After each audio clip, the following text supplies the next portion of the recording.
કરશો માઇક નીચે કરી નાખો ને તો હા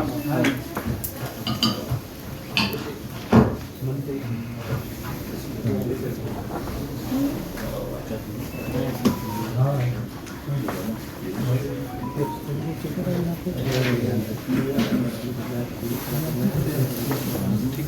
ओके ओके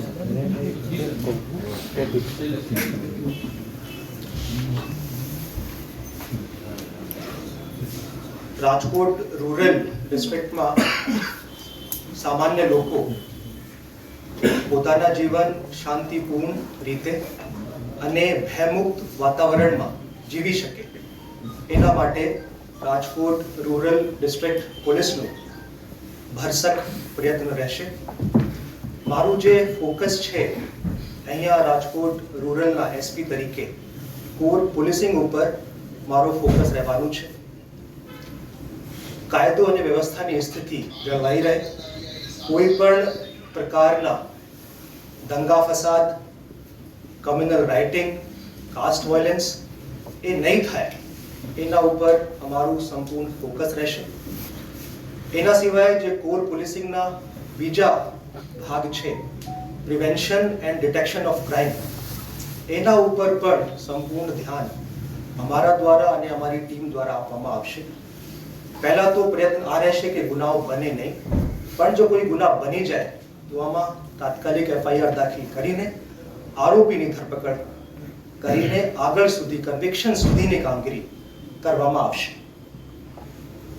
મહિલાઓની સુરક્ષા ઉપર પણ અમારું સંપૂર્ણ ફોકસ રહેશે.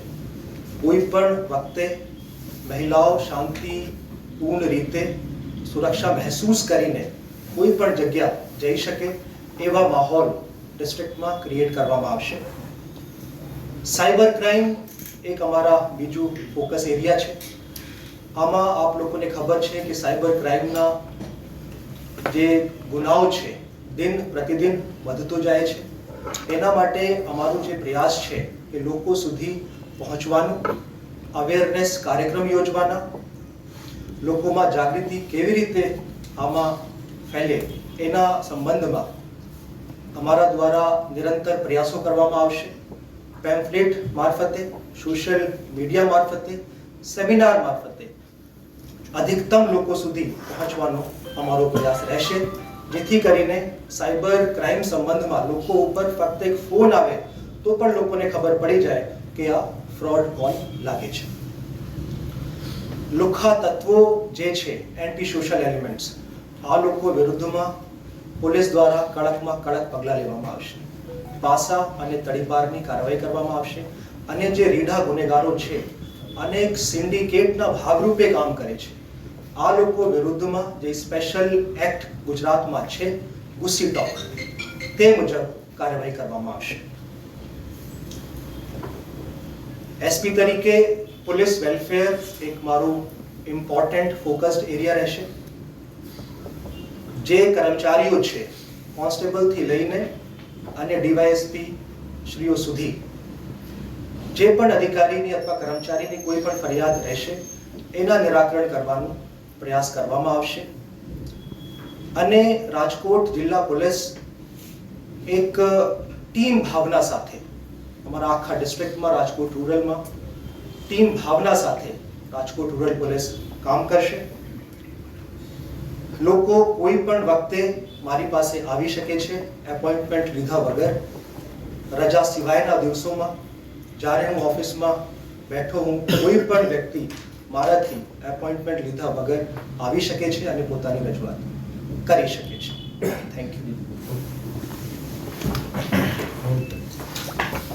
આપના કોઈ પ્રશ્ન હોય તો મોસ્ટ વેલકમ ટુ આસ્ક. ખાસ ગાંજાની ખેતીનું વાવેતર હમણાં થોડા 2 મહિનામાં ઘણા કેસ જોવા મળ્યા છે. એ દિશા તરફ આપનું કોઈ સ્પેશિયલ? એ આપનો જે પ્રશ્ન છે બહુ સારા પ્રશ્ન છે. આ જે ગાંજાનો પ્રશ્ન છે, આખા સૌરાષ્ટ્રમાં મેં અમરેલીમાં કામ કર્યું છે, ત્યાં પણ લગભગ 1 માસ પહેલા આ તુવરના ખેતરમાં એ ગાંજાના છોડ મળ્યા હતા અને ગુના દાખલ કરવામાં આવ્યા હતા. અહીંયા પણ અમે ઇન્ફોર્મર્સના મારફતે આ જે માહિતી છે આ ભેગી કરવાનો પ્રયાસ કરીશું અને આમાં ગુનો દાખલ કરવામાં આવશે. એના સિવાય ડ્રોન મારફતે પણ આ કયા ખેતરમાં શું છે ડ્રોન મારફતે પણ એના અનુમાન લગાડવાનો પ્રયાસ કરવામાં આવશે અને કોઈ પણ માહિતી કોઈની પાસે હોય હું આપના માધ્યમથી કહેવા માંગુ છું પોલીસ પાસે પહોંચાડે પોલીસ તાત્કાલિક આમાં આગળની કાર્યવાહી કરશે. સર, રાજકોટ આજુબાજુ ઇન્ડસ્ટ્રીઝ જો વધારે છે, થોડા સમય પહેલાં સર ચડ્ડી બનિયાન ધાડી ટોળકીએ ઘણા બધા ઇન્ડસ્ટ્રીઝ એરિયાને નિશાન બનાવ્યા હતા અને ખાસ ઇન્ડસ્ટ્રીઝ એરિયા વિસ્તારમાં સર દેશી દારૂનું પ્રમાણ ને એ બધું પણ વધુ જોવા મળે છે. એ બાબતે જે ક્રિમિનલ ગેંગ્સ છે કોઈ પણ જગ્યાથી આવતા હોય અમારી એલસીબી ટીમ અહીંયા બહુ સક્ષમ છે.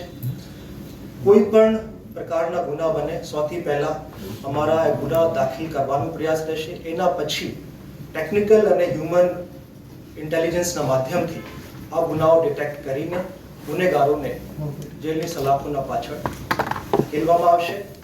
અને જે દેશી દારૂના પ્રશ્નની આપણે વાત કરી એમાં પણ અમારી જે રેડો છે એ સતત ચાલુ રહેશે. આપના માધ્યમથી હું રાજકોટ રૂરલ જનતાને આહ્વાન કરું છું કે આપની પાસે દેશી દારૂ, ઇંગ્લિશ દારૂ કે એના સિવાય કોઈ પણ ગેરકાયદેસર પ્રવૃત્તિ ચાલતી હોય તો તે સંબંધમાં તાત્કાલિક જિલ્લા કંટ્રોલ રૂમ અથવા મારા જે નંબર છે ઓફિશિયલ નંબર એના ઉપર અથવા સંબંધિત પોલીસ સ્ટેશનમાં તાત્કાલિક જાણ કરે એના ઉપર તુરત જ કાર્યવાહી કરવામાં આવશે. Thank you.